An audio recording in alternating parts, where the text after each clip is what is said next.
We begin your noon hour with breaking news right now. A major fire in Chillicothe has been going on since early this morning. We are now learning what the Peoria Fire Chief says about an early morning fire that happened on Saturday at Carle Health. Here are some of this morning's national headlines. New details are emerging about the case against the man charged with murder. The fall of the Assad regime led to celebrations from Damascus to downtown Chicago, but it also creates an unstable situation. A judge sentenced a Peoria teen to 10 years behind bars in connection to a shooting. WIZZ is your local election headquarters. The polls are open for the Illinois primaries today. This morning, our own reporter Jack Wozikas is live at the ICC campus. Now, Jack, what does turnout look like so far? Best way to deal with grief is in the form of comedy, so you make it work, and it's a fantastic way to do it. But you filmed that special. Now I take everything terrible that happens to me and I go, what's funny about this? Story of my life. I'm here for that. Well, okay, so that special was filmed at the iconic Apollo Theater in Harlem. What was so significant about choosing that venue? This performance is a little bit different because the tickets are going to be slightly more expensive, but it is for such an important reason.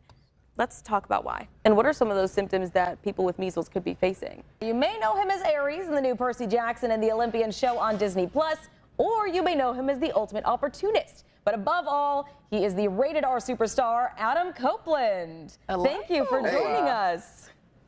I have a lot of nicknames, I just realized. When you were running all those down, I was like, wow, I got a lot of nicknames. Quite a few, yeah. So people, obviously, you're well known, and those are just some of the names that people call you. But you've been professionally wrestling since 1992, but it was in 2011 that your career was unexpectedly cut short due to unfortunate several neck injuries.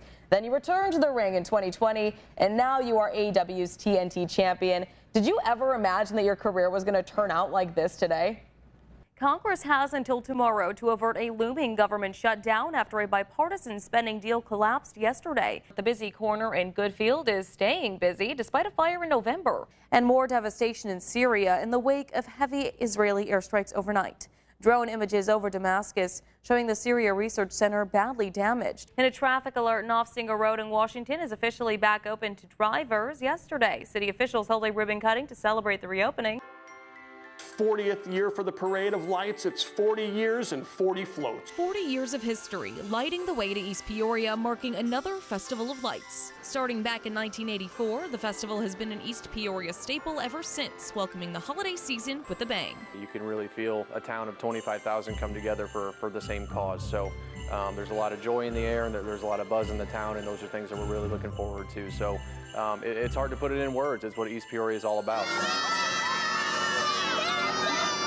And the city's mascot, Felipe, has been wearing the suit and hat for 6 years, but was also in the crowd on day one. I was 2 years old for the first parade. I have vivid memories, incredible memories of watching the Parade of Lights with the family. Felipe, an acronym for Festival of Lights, East Peoria, Illinois, says portraying one of his childhood icons has been an honor he'll never take for granted. I hear kids of all ages shouting, Felipe, hey, there he goes, look at that soldier.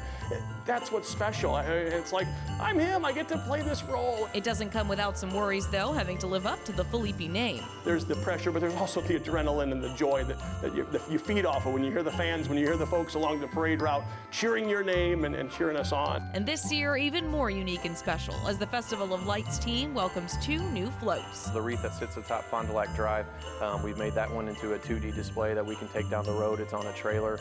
So that one kind of honors our rich history and where we come from. The festival wreath has been in the logo for generations. The second new float? Well, that's a secret only Santa can tell. The parade lights the way on November 23rd at 6:30 p.m., airing on WMBD and streaming on CIProud.com. And in case you miss it, you have an additional 38 days to see the lights in action at the Winter Wonderland, open from November 29th through January 5th. In East Peoria, Sheridan Hertig, WMBD News.